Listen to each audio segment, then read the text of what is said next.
estômago, vem do intestino, às vezes vem da vesícula. Trato gastrointestinal mais alto, eu vou chamar então de dispepsia ou síndrome dispéptica. Então são sintomas inespecíficos, eu não te ajudei muito. São sintomas inespecíficos e uma infinidade de condições podem estar associados com qualquer combinação desses sintomas. Pois bem, é um tema que vem sendo construído ao longo de muitos anos. Existem desafios em relação a isso. Então, vem no consultório, você pode ter certeza, no meu consultório 70% é relacionado com isso. 70% é muita coisa. Então, qual que é o principal desafio que a gente tem? Está lá, detectar a minoria que pode ter um distúrbio potencialmente fatal. Então, eu estou falando de duas condições, de uma síndrome dispéptica orgânica, que é uma alteração, versus uma síndrome dispéptica funcional. Esse termo eu já usei no refluxo, lembra? Funcional, ok? Aqui eu vou falar dele também. É o termo mais usado aqui, a gente sempre vai ver a recorrência desse termo. Então o desafio é esse. O que é do mal, o que é bom? Me dá um exemplo de uma doença ruim. O paciente pode vir com dor. Coisa ruim.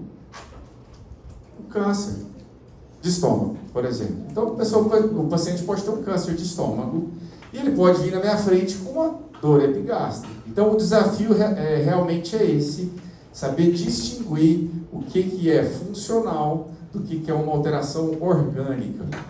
O segundo desafio está na condução desses pacientes, eu vou mostrar isso para vocês.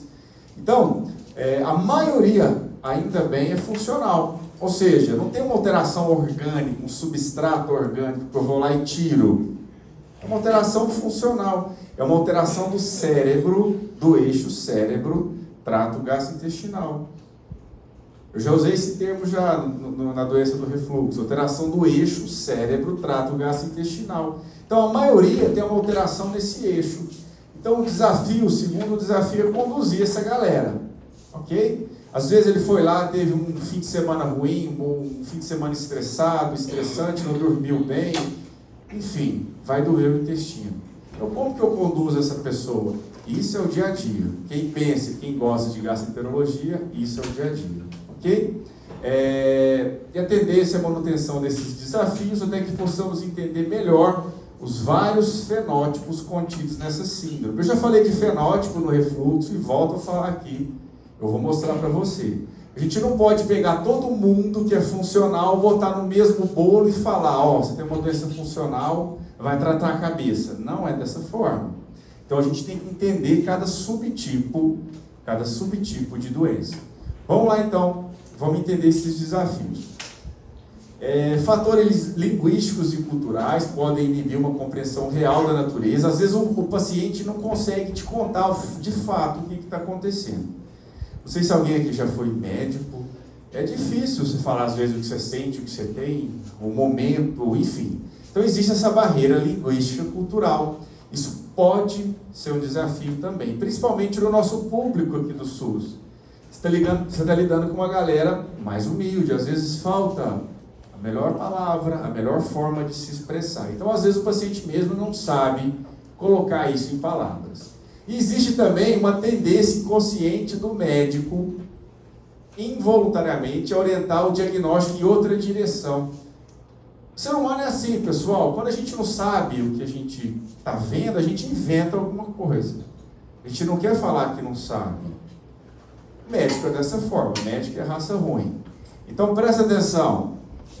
Muito médico, o paciente chega com dor, chega desconforto, é refluxo. Isso é o mais comum. Ok? Então, ninguém dá bom dia para quem não conhece. Essa frase você vai me ver usar. Ninguém dá bom dia para quem não conhece, a não ser que você seja doido. Então, você só vai conhecer um problema, você só vai dar bom dia se você conhecer, então tem que estudar.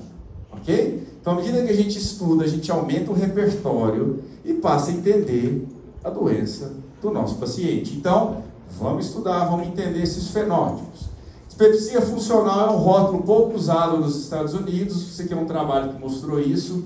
A maioria é diagnosticada com refluxo. É mais confortável para o médico falar que aquela dor é um refluxo. Isso está errado.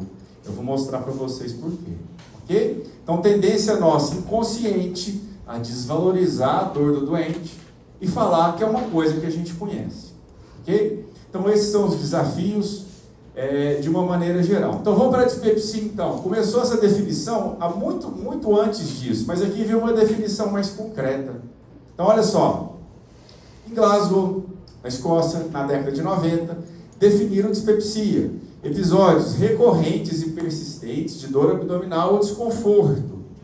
Dor abdominal ou desconforto, com outros sintomas refratários, mas que se relaciona com dor no trato gastrointestinal alto, que se exclui sangramento ou icterícia, e que dura por pelo menos 4 semanas ou mais. Então começou a se definir.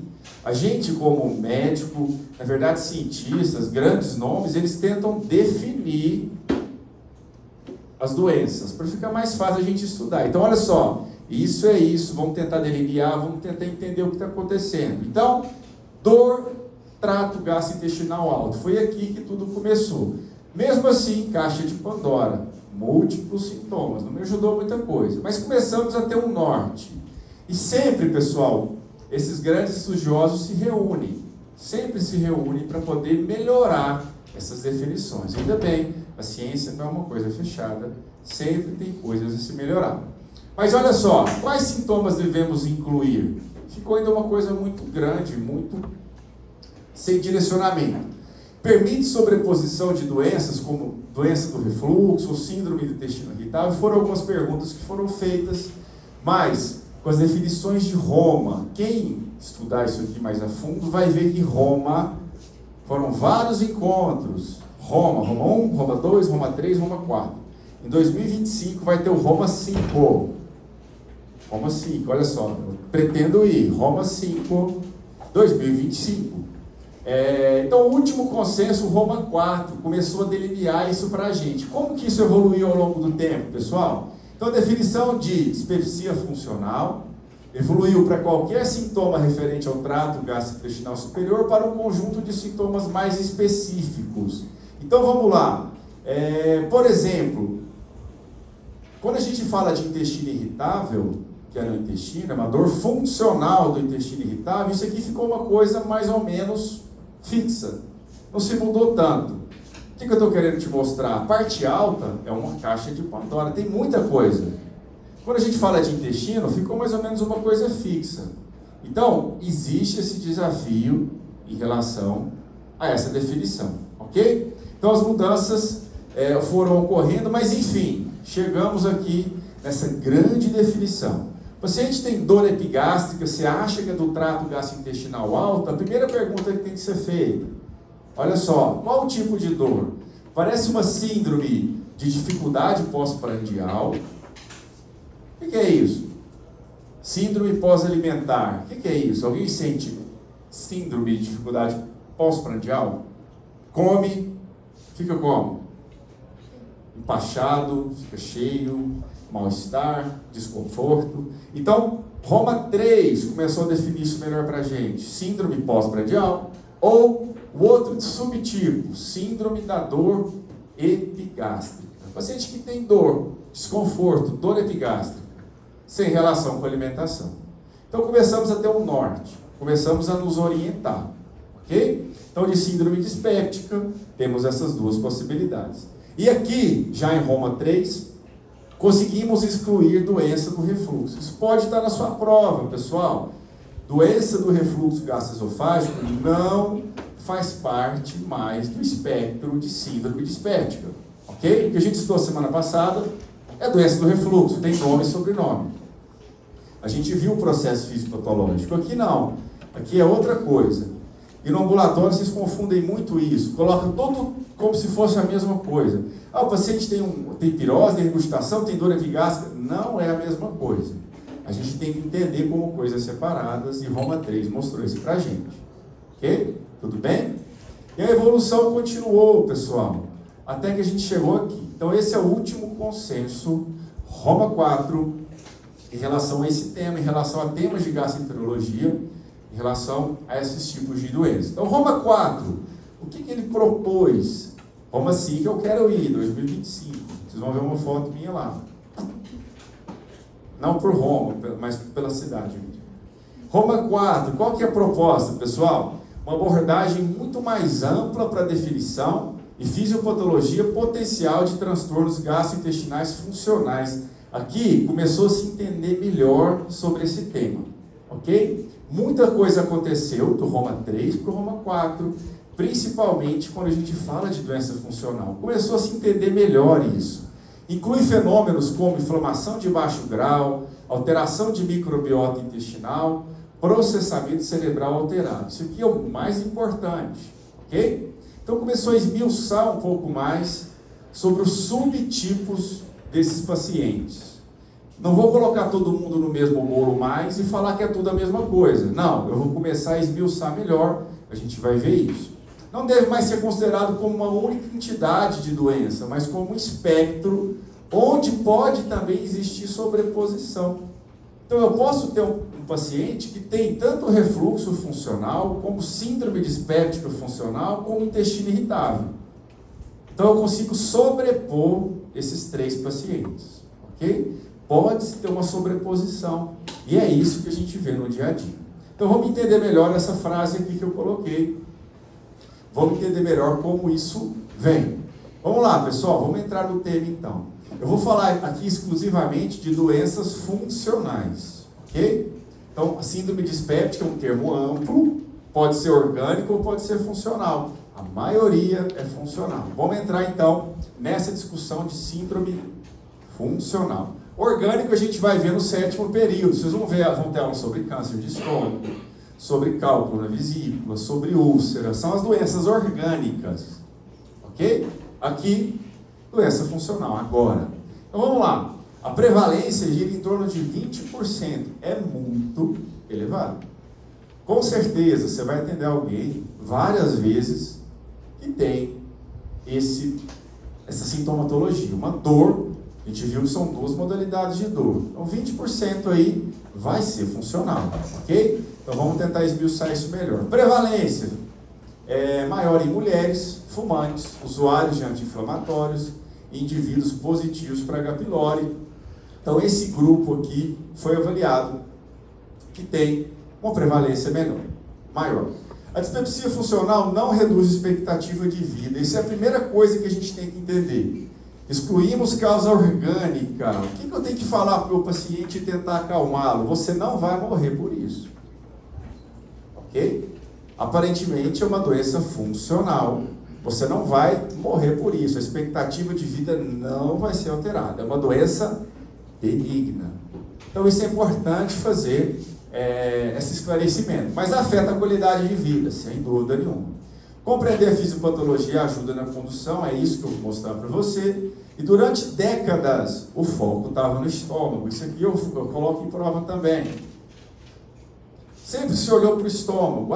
O estômago é a causa da dor alta. Não, hoje a provável origem também é o do duodeno. Então está aqui estômago e duodeno. Ganhou força a questão duodenal. Entendimento específico sobre alterações também do intestino.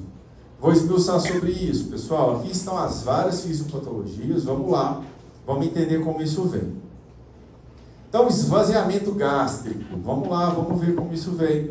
Esse é o primeiro fenótipo. Então, eu vou esmiuçar de forma rápida como vem, como se apresenta uma doença funcional. Ok? Então, eu estou falando de uma alteração de como o paciente sente a dor. Como que é a interação do cérebro, trato gastrointestinal desse paciente? Como que esse paciente interage, por exemplo, quando o estômago dele esvazia? Então, esvaziamento gástrico. Tradicionalmente, pensou-se que o esvaziamento gástrico tardio era um dos principais elementos da dispepsia funcional. Então, a relação entre o atraso do esvaziamento gástrico e a dispepsia funcional não está clara, pois grande quantidade de pacientes com sintomas dispépticos possui esvaziamento gástrico normal. Mas, enfim, existe essa possibilidade, esvaziamento gástrico. Imagina, você come e seu estômago demora para jogar essa comida para frente. Eu estou falando de qual subtipo de dor na dispepsia funcional? Dor epigástrica ou síndrome pós-prandial? Pós-prandial. pós-prandial. Então, uma possibilidade para aquele paciente que tem plenitude pós-prandial é ter um esvaziamento gástrico lentificado. Por que ele tem isso? É da constituição dele. Não tem gente que tem o intestino mais lento para poder evacuar? Às vezes demora 3 dias para evacuar 2 a 3 dias. Eu posso ter um estômago mais lento. Então, o esvaziamento gástrico lentificado é uma possibilidade, é um fenótipo. Ok? Isso pode ser do indivíduo, pode levar então a essa síndrome pós-prandial. Outra possibilidade, acomodação gástrica. Então, quando a gente come, pessoal, reflexo vasovagal é iniciado. Essa comida tem que acomodar no seu estômago. Obviamente, se você comer 1 quilo de picanha, mais uma pizza, um milkshake e tomar chopp, vai distender seu estômago, vai ter uma dificuldade maior para acomodar. Mas tem paciente que às vezes come pouco, come de forma fisiológica. Mas existe um reflexo vasovagal iniciado por essa ingestão que ativa alguns nervos.